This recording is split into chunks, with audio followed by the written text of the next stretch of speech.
Hey everybody, thank you for coming. This is so exciting for us. So excited to see all of you new faces, familiar faces, friends. Thank you for coming out to support. It is going to be an incredible night. How many of you have ever eaten it ever or after? Let's see, raise your hand. Okay, so you know how special it is, right? Well, after tonight, if you've never been, you're definitely going to want to make it one of your bucket lists before the year ends. And once you hear Curtis's story, it's going to blow your mind. You think you know Curtis Duffy? You don't know Curtis Duffy. And after this, I promise you're going to love him even more and be so inspired. Curtis Duffy, what a pleasure to have you.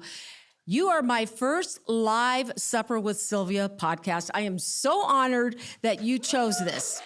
Thank you so much. I'm honored to be the first one here, and thank you so much for having me on the show. Just thrilled. And I have to say, so I've interviewed Curtis over the years and gotten to know him. I was introduced to Curtis Duffy by my good friends, Todd and Evelyn Arkebauer, who taught me about fine dining and what good food is all about. And I should let all of my listeners know we have a live audience tonight. People are here to learn more about Curtis and to learn about this amazing, incredible book called Fireproof. Yes.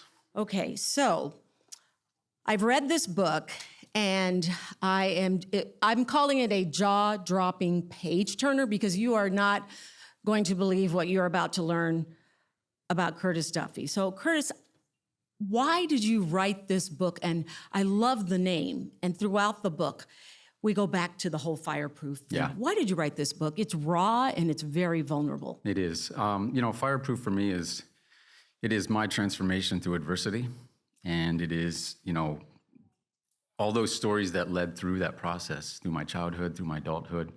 And, when I do get often asked, why write it? You're so young. Why not wait till you're a little bit older?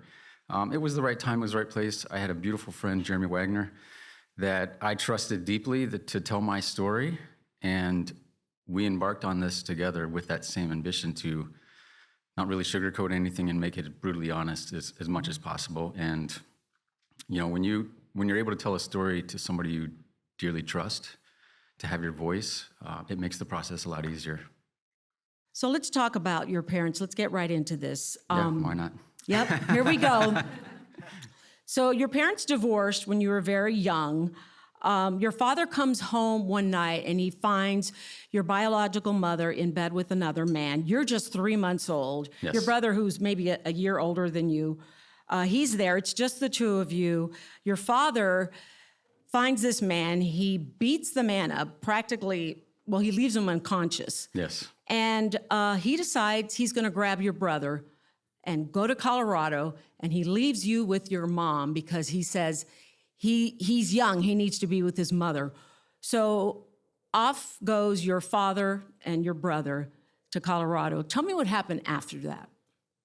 Well, a few months later, my biological mother then found the means to locate where my father was living and came upon who I consider my mother, Jan, her doorstep, and really with me in a dirty diaper, up from what I told, three-day-old dirty diaper, and was handed to my mother, Jan, and said, listen, if you're gonna take my husband and my other child, you can have Curtis as well. And Jan was 15 years old. Yeah. Your dad's about 18 years yeah. old. So Jan is all of a sudden taking care of you and your brother. In the meantime, your father is somebody who has struggled with demons throughout his life. He is very abusive to you, to Jan, to your brother. Eventually, Trisha Ann, your sister, is born. Yes. She doesn't deal with as much abuse as the boys did? I think for me, it was more watching the verbal abuse. I know she did go through some of it, but most of it was verbal. Mm-hmm. And you were around 5 or 6 when you finally found out that Jan was not your biological mother. Tell me about that moment you found out. Yeah, I remember being in Colorado, sitting in my living room, and my father had called all of us to have an important family meeting, if you will. And I remember him telling us that Jan was not our real mother. And I think my brother and I both were really confused because I don't think we understood what it meant. I think what stuck with me was the fact that my mother kind of just shifted that whole storyline into that we're gonna adopt her into the family, as opposed to having that feeling as a child that we're adopted. So we adopted her as a family and as a mother, and that's all I really knew. That's all I knew as a child, anyways. And she really took you guys in. She loved you. She treated you as if you were her own boys, but she was also very abusive. Yeah. So you have an abusive dad. You've got an abusive stepmom. I understand in one part of the book you say you guys dealt with daily beatings. It didn't matter if you were good, that you pretty much could count on somebody was going to get beaten by them. Yeah, and as I look back at my childhood, I don't think there was a day actually we were good. So, I'm justifying some of it being kids and getting into trouble, but yeah, certainly was a lot of abuse uncalled for sure. So you eventually moved back to Ohio because you had lived in Colorado with Jan's family. Jan's father owned a tire shop that your dad worked at. The tire shop gets sold, and your father says, we're moving back to Ohio. Yes. So life got worse. You move into a small 2-bedroom apartment. It's all of you, and you actually sleep in a closet. Correct. Yeah. We went from a 5-bedroom house, which for me, I felt like that was luxurious and not knowing any better, to back to Ohio, to then live in a 2-bedroom apartment with 5 siblings or 5 family members. My brother and sister shared one room. My father and mother shared another, and I was forced to kind of make my room the closet of their bedroom. So let's talk about your dad. His nickname was Bear. Tell me why he had that nickname and describe him. What was he like? Well, grizzly bear. I mean, massive, big guy. I mean, for a child, pushing 260, 270, 5'10", 5'11", in height. So he was a big, burly man, full of tattoos, fully bearded, very long hair. And very intimidating just to look at him. He had that look in his eye that was just cold all the time. And I think, that's where he got his name from, mostly from his biker friends. I remember my mom calling him Bear a lot. We never did. It was Dad, that was it. He was angry all the time. He obviously suffered from some mental health issues. Sure, absolutely, yeah. You guys didn't know this at the time. No, I mean, we're talking the early 80s through the 80s, yeah. If I can, I want to read from the book that you and Jeremy have put together, because there's a couple of stories, well, there's many stories, but there's at least 2 to 3 stories that really stand out in this book. And this one I want to share with you. Okay. One day, he drove me out of town and into the woods beyond to shoot guns. I was thrilled until he thrust a 12 gauge into my hands rather than the usual .22 rifle. I was terrified of firing the larger weapon. I could barely carry it, never mind handle the kick. Now shoot. I don't want to, Dad. I'm scared. Shoot, Kurt. I'll get hurt. Shoot, goddammit. No, please, Dad.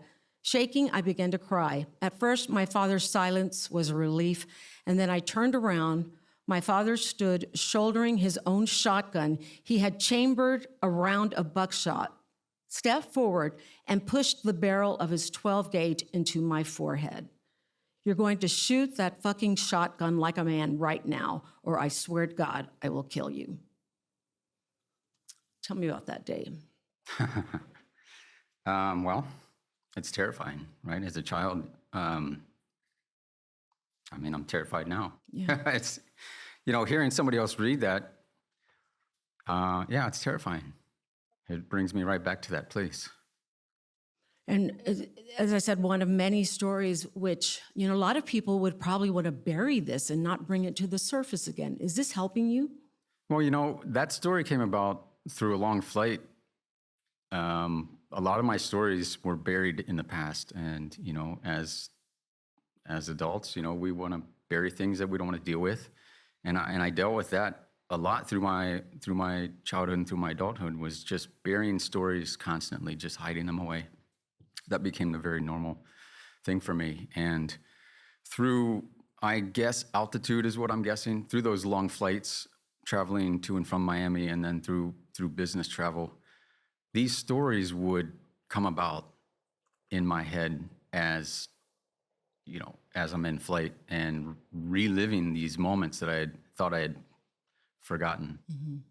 And that was one of those stories. I remember landing, I feel like I was landing in North Carolina, and the first person I called was Jeremy. And we were in the middle of, recording the process of these interviews. We went through a long, tedious process of Jeremy asking me a lot of great questions, and each one of those questions would lead to more and more and more. And it became the spiderweb effect where all these answers and all these stories would come about. And maybe through those conversations triggered this story that came up. And I remember, telling my wife after having this conversation with Jeremy, and my wife saying, you should just probably not put that in the books. Let's leave that one out. Yeah. And, I didn't listen to her. And I felt it was important for me to have that story. I wanted to have that story, with writing this book was cathartic, and I wanted it to be able to put those stories away for good. And I felt like if I was able to get it out into the open, I'd be able to be okay with it. I think in order to kind of get an understanding of, why this was the way you were raised, tell me about your father's father. He's your grandfather. He actually went to prison a couple of times and ended up serving a life sentence. Tell me what happened there. Well, my grandfather, I think I was maybe 14 or 15 years old, maybe a little older. I remember him just being in and out of prison my whole life, and the connection to my dad and him, not the best relationship. Although when we did move back to Ohio, he was working for him from time to time. And I remember my father pulling everybody into the living room and saying, listen, we're moving. We are going to take over your grandfather's house. This is in another town. And I'm in high school because I remember having to transfer to another school, and I was just like, again. You guys moved a lot. A few times. And I was in my last 2 years of high school, so I was really excited just to kind of finish that out. And we had to move because my grandfather had taken his girlfriend at the time at gunpoint into that house and kept her hostage for some time until he was able to, just surrender, if you will. Yeah, he surrendered, and then he ended up spending the rest of his life in prison. And that was the house you ended up growing up in for a while. That's the house for the last few years of my teenage years, yeah. So you end up, you've moved back to Ohio. The abuse continues, not only by your parents, but your Uncle Bill. Uncle Bill was a local police officer, and he was not a good man. He was a real piece of shit, if you will. And Uncle Bill almost took pleasure in seeing you and your brother suffer. You say here, Uncle Bill, he would lie in wait to assault me in our apartment building. He'd hide behind doors, and then as I'd come or go from home, he'd pop out and zap me with his cop-issued stun gun. Once he accomplished his mission, he'd just walk away and leave me writhing in misery on the floor. Yeah. I remember that all the time, just coming in the front door, him hiding behind the door as it opens, and just reaching through and just hitting me under the armpit with the stun gun. And it would just immediately drop me to the floor. I mean, 130 pounds as a high school kid. This guy was in his 200 plus pounds, just like my father, just a massive dude, just a massive guy. And him having that authority and abusing that authority as a police officer was just a real piece of shit. Is he still around? Yeah, and he's a preacher now, unfortunately.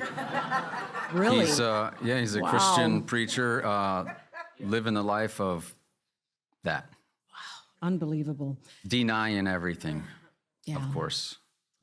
I love at the end of this chapter that you guys say, lucky for me, however, I was about to discover an unlikely vehicle that would take me far away from the vicious clutches of Uncle Bill, my parents, and all my tormentors, home economics. And it sounds crazy, but that was a life changer. And let's talk about home ec. What was it? Because there was a teacher that you have spoken about a lot. So, Yes. so tell me about that home ec class. Tell me about the teacher and tell me what she did to help you. Well, home ec for me was 6th, 7th, 8th grade, and I continued through 2 years of my high school. Ruth Snyder was my saving grace. She was like everything to me. She was that mother figure she would always ask me, is everything okay? Are you okay? She was just a very gentle woman and nurturing. How'd And she know something was wrong? she sensed it. I don't know. She sensed it. It was certainly not her place to be and to do the things that she did, but she took it upon herself to insert herself and make it a priority to make sure that I was going in the right direction, if you will. And she did more than that too, because she introduced you to other people who then got you involved in the culinary world at a young age. You end up going to work at a diner, then you end up going to work at a country club, and then around the age you go to Ohio State, and then it's at the age of 19 that your whole world turns upside down. Your mom, Jan, decides she can't take it anymore, so she leaves Bear. He decides he basically can't live without her and that he wants her back. So the day was in September of 1994. Let's go back to that day. Tell me what happened. I was in college. I came home from school that day. That was one of the days that I did not have to work. I believe it was a Monday. And it was right around 2 o'clock in the afternoon, and I was living on my own, my apartment. And at the time, I had a girlfriend who left high school and was honking her horn outside my window. So I responded by asking her what was going on, and she's like, did you hear what happened at school today? Or did you hear from your sister? And I said, absolutely not. What's going on? She said, well, your father took your mother from work at gunpoint today. And right around that time, it was, maybe 5 minutes later, a knock on my door from a local police officer, and said that, kind of described the same thing that my girlfriend at the time said. Listen, here's what happened. I need you to come with me. You're coming. We're going to go to the house. Basically, we're going to take you to a safe house, which is a door down from the house, where my father had taken my mother at gunpoint. How long did that last? So that standoff, it happened around lunchtime. My mother was leaving work for lunch. She was walking across the parking lot where my father had showed up in a beat-up car that he had taken. He probably bought it somehow or traded something for it. Took the car inside and out, stripped it completely of all the door locks, handles, window retrievers down, everything. So once you're inside, you cannot get out except for the passenger's door. So he really planned. He planned it out. And so he took my mother at gunpoint with a shotgun and drove her to the house, where then he had the entire house already barricaded in with furniture, some plywood covering the windows. So anybody on the outside could not see, or if you're a SWAT member or somebody of the police force that could get a long shot from a rifle, you had no visibility inside. And you had hope that obviously it was going to end up well, because very similar to what happened with your grandfather, in that situation, nobody was shot and killed. Correct. At what point did you learn that that was not to be the case, that it ended up being a murder-suicide? No worries. Yeah. Amateur. At what point did you learn that that was not going to be the case? Well, I guess as things intensified, it started to get dark and the spotlights came out. We lived in the country, so, houses side by side, and we were talking, a quarter mile from each other, maybe an eighth of a mile from each other. So we had decent land of property. But it was lit up like a Christmas tree, and I could see it from where I was. And you can hear, because we were surrounded by, officers, you can hear the radios, the communication through the radio. And you can hear over their radar or their, whatever you want to call it, microphone, shots fired. And then you just hear it was just unfolding. And, at that point, nobody really knew what happened until, I guess moments later when the cops came down. And then to make matters worse, a few days later, you have to identify the bodies from autopsy pictures. Yeah, that's correct. My father, because he spent a little bit of time, because the gentleman who he was, like I said, he was a very outlaw figure. But he tried, there's moments in his life that he's really put effort into trying to change who he was. And I think him trying to be a police officer like my uncle was a way for him to kind of get that outlaw, that persona. He was dealing with something, right? It was always a reset button with him. And I think this was one of those moments where if he was a police officer, then maybe things would change in his life. And I forgot what I was saying. Sorry. What the question? I was asking you about the fact that you had to identify the bodies from the autopsy pictures. Yeah. So he through those few years that he was a police officer, there was a lot of bad blood, I guess, between him being a police officer from who he used to be and the run-ins with the police. And it was such a very small task force, if you will, that everybody just hated my father. Just, worked with him, but behind the scenes just didn't care for him. So they took it out on you. Eventually, yeah. I feel like they saw that opportunity for me to go and collect my father's and my mother's belongings from the police department as I was next to kin. They went through this process of, I guess it was a game. They started throwing pictures down of my parents. And they're not just like a nice picture of them. It is literally their entire cavity shown after, as they're going through the autopsy process, they're taking pictures, of course. And these pictures were shown to me to kind of identify who they were. It was very disturbing. Very disturbing, to receive that on that end.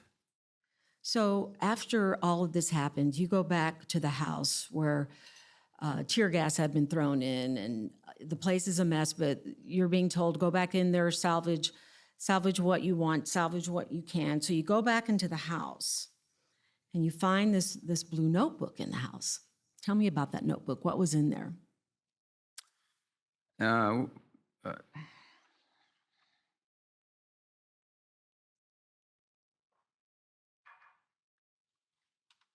Well, yeah, I need a minute. Sorry. No, I'm going to let you take a minute. It's a letter that my father wrote to me. Yeah, and can I read some of the letter? Is that okay? Yeah, sure. So this is a letter that your father had written to you, and you would have never had found it had you not gone back in there. But it says in part, Kurt, this is Dad.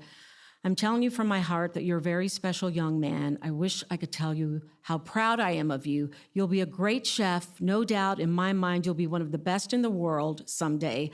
I ask you, Kurt, to look back and see how many wrong things you have seen me do.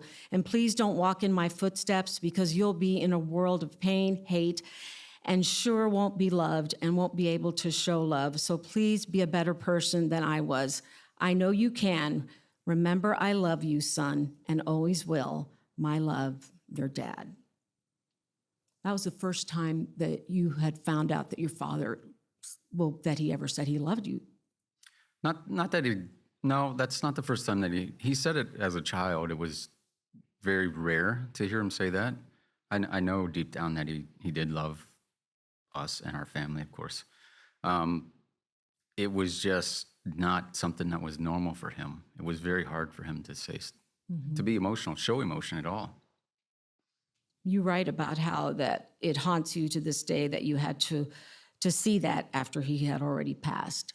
Yeah. What would you have done, do you think, if you read that letter while he was still alive? What would you have done?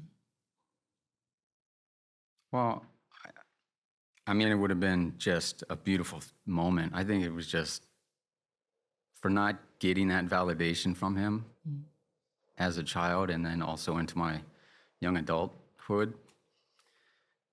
That validation would have been really nice to hear from him as he was alive, as opposed to getting it through a letter that he'd written on his last few days.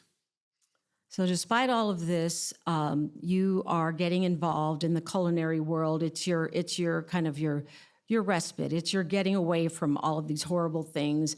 You become very successful. You're very young. You're moving through and doing these different things. You get married. You eventually have 2 beautiful daughters. But before that, before Ohio and everything, you hear about Charlie Trotter.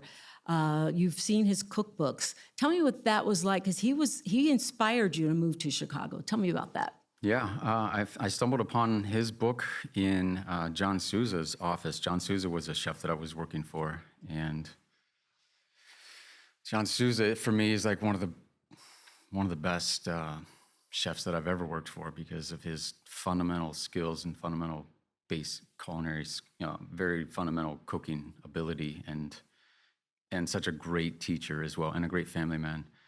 So I admire John Sousa tremendous amount. And he had a book in his office. It was sitting on his desk. And I had started reading through and then really started trying to figure out who Charlie Trotter was. And it was just the food that he was doing at the time.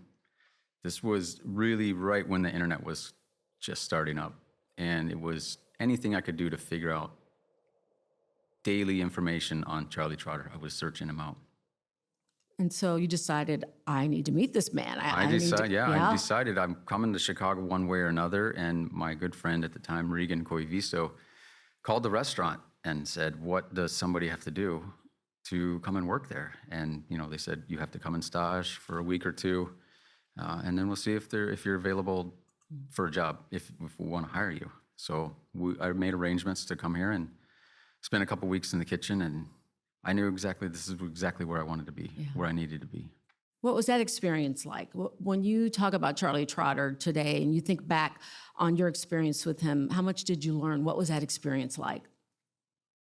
I learned a lot. I learned a tremendous amount about myself.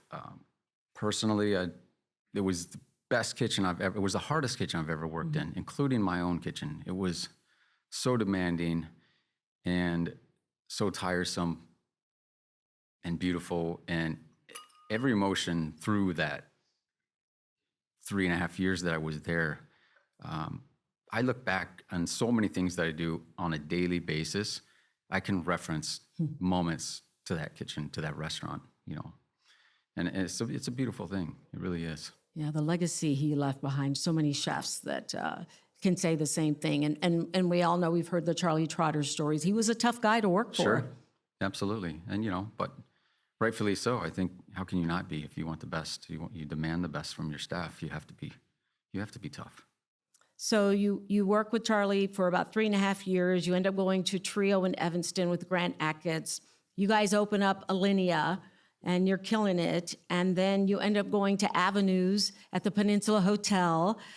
And you get 2 stars at Avenues. Yes. And that was the first time I had the most amazing dish that when I think of Curtis Duffy, I think of this. And and I know you know what I'm going to say. Yeah.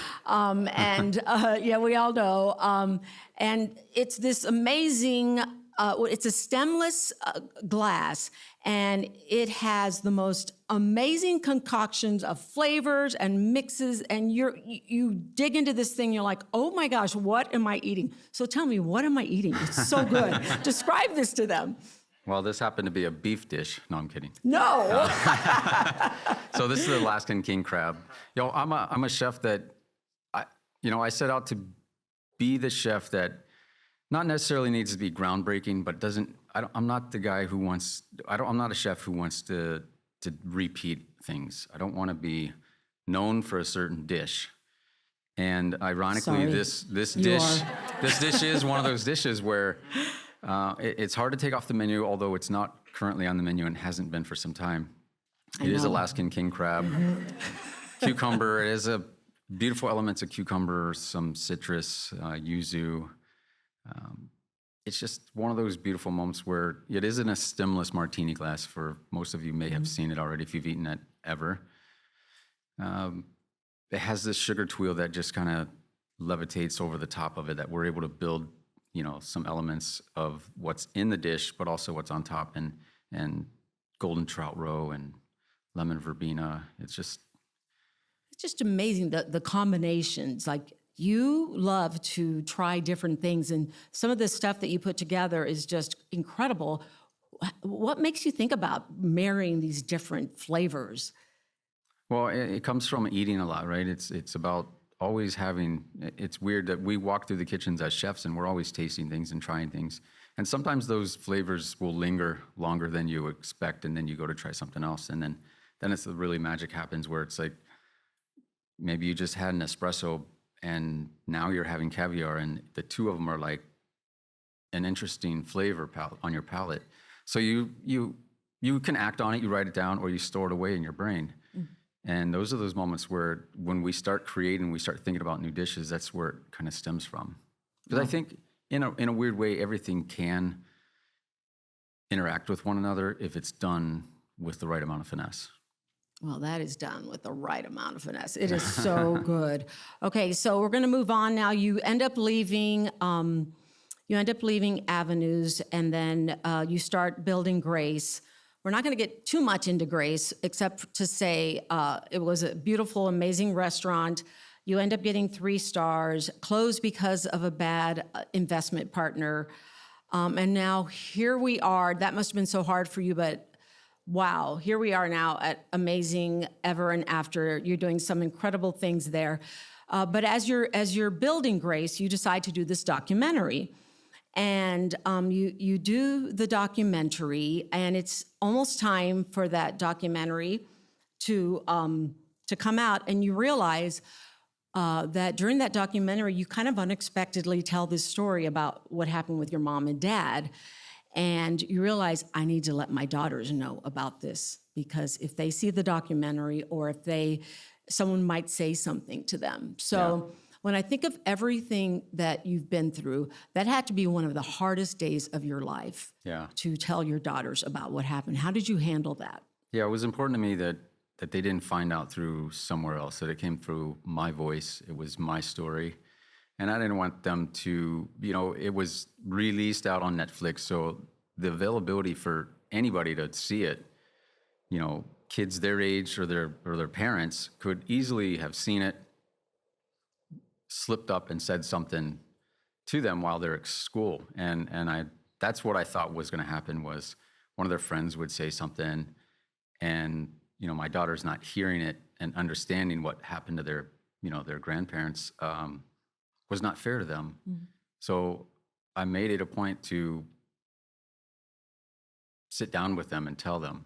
And, I tried to do it in the most comfortable place as I could, to give their mind at ease. And what was their reaction? I mean, we cried for a long time. Mm-hmm. We were happy. I told great stories of my childhood, some laughter, mm-hmm. But yeah, it's hard when it comes to the children. Yeah. It is. So, I mean, that's just part of the story of Curtis Duffy. It's pretty heavy, but there's so much goodness in this story. I mean, you are such an inspiration, Curtis. Such a kind-hearted, loving person. It's so hard to believe you could have gone the other direction, and you have gone beyond and above. You're raising some great kids. You're in a wonderful new marriage relationship. Your life has taken a turn. Wow, did you ever think you were going to be able to get out of this? Well, I think yes and no.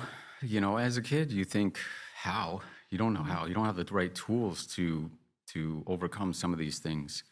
But I had, like I said, we had the right people in my court that helped me guide me through some of these moments in my life and made sure I was on the right path. And at some point I knew what I wanted to do and how do I get to where I needed to be there. And I used that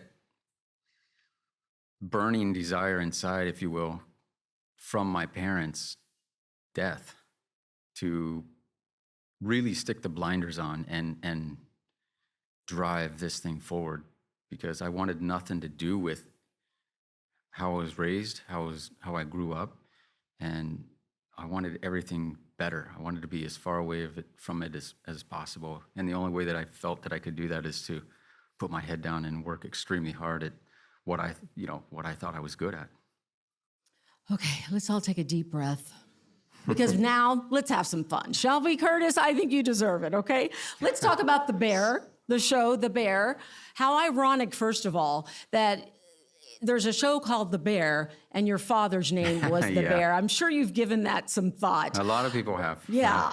So, okay, so The Bear is, for those of you who don't know, and I'm sure most of you do, is a popular Hulu show based on a guy who comes back after working in the fine dining world to help his brother's Italian beef Chicago restaurant. And they have shot here multiple times, right? Yeah. Yes, they have. And I want to ask you, I think one of the characters, Carmi, people have said, "Are you Carmi?" Right. Yeah. Right? Right. Yeah. Yeah. Yeah. It's a weird connection. Obviously, my father being one of them because of the bear.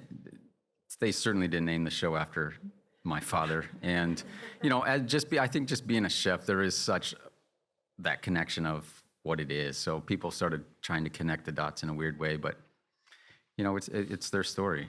Now, what was it like to close the restaurant down? I mean, and they're shooting and taking over, and you were shut down for like a week at a time when you would do this, right? Yeah, no, it was great. As a restaurant owner, the first thing you think of is like, what condition are they going to leave this restaurant in after a week of 120 people in here every single day, 7 days a week? I've seen your kitchen. I bet you were worried. I was terrified. We have it's not like you just can put a fresh paint on these walls. They're very particular. And I just worried about carts coming in and people shuffling around just carelessly. And I got to tell you, like, when they left, it was, I think, even in a better place than when they arrived. The crew did such an amazing job with not only taking care of our product, our house, but the staff. I mean, everybody, we all fell in love with each other. It was like an incredible experience for everyone. It really was. I don't recall seeing your face much in this, No. right? No, I'm not really a face for TV. I think you said you can see your hands, but we don't really see your face, huh? You see my hands, you see my face Working, here and yes. there, but you have to catch it. It's like a split second. And we'll be right back. Hey foodie friends, I wanted to let you know I was at the Grant Park Music Festival on Wednesday night. It's one of my favorite summertime shy activities to do, sitting outside on a beautiful summer night with the city lights shining from the high-rise buildings and listening to the Chicago Symphony Orchestra. I was working late that night, so I didn't have time to put together my own charcuterie board, and I remembered, oh yeah, I was at an event and Mariano's puts these boards together, so I called ahead, ordered my special board. It had all the cheeses, the nuts, the meats, and the jams, and I have to tell you, the presentation was stunning. Go to my Supper with Sylvia Instagram page to see the pictures. Moving forward, this is going to be my go-to. So this is something I wanted to share with you that you can also take advantage of. And thanks again to Mariano's for being my official sponsor for the Supper with Sylvia podcast. So there's a scene in The Bear that I love where, let's see, Richie, the character Richie, is learning how to work in a fine dining restaurant, and he's serving a table, and he overhears the table saying, "Oh, my one regret is I didn't get to have Chicago deep dish pizza." And then the next thing we see Richie running to what is ending up being Pequod's, getting pizza for these people, and then bringing it so they can eat it. And the people are stunned because they get this pizza. Yeah. And that's kind of what you guys do. without being nosy, you're listening. Give me an example of something that was the equivalent of what we saw in the bear. Like, what has happened here that you guys have done for some of the people who come eat here? Well, you name it. I encourage my staff. I say, dare me to give you a chair away every night. Yeah. You know, they're $3,000 a piece, but I dare you to give one away as a wow moment, because people will make comments throughout the night all the time with how amazing the linen is, or, you know, this piece of china. You give it to them? Absolutely. I didn't know that. I would have asked about that. A lot of times Now I know. they'll reference wine that they've enjoyed. We'll send them home with a bottle of wine. Look, it costs the restaurant very little, right? At the end of the day, it's about that guest experience. And if we wow them with something like that, and they tell 15 people, then we're winning, right? All those, they're going to come back. You know, it's a memorable moment. That's why Ever was named Ever, because we want it to be their best experience ever. And if we can do that, then let's do it. I love that. And I mean, the little touch, you think of everything, including when you go to the restroom, you're doing your business and you're hearing this voice that sounds kind of familiar. And you realize, is that Matthew McConaughey I'm hearing? Yeah, it is. Well, eventually we're going to change it to Fireproof being read. Oh. We'll see. It's an idea out there. My staff will get tired of hearing about it, but that's okay. Which is what makes this whole experience. You think of everything. I know you have your 4 pillars of how you want to run your restaurant. Everything from ambiance to the food to the wine. I mean, you have thought of everything. Okay, I'm just going to ask you a few quick questions, deep-seated questions. Rapid fire. You ready? Mm-hmm. Deep dish or thin crust? Thin crust. Coffee or tea? Coffee. Wine or beer? Sparkling water. Sweet or savory? Sweet. Pie or cake? Pie. Early bird or night owl? Early. Favorite tattoo? Because he has a bunch of tattoos. I have a JP here.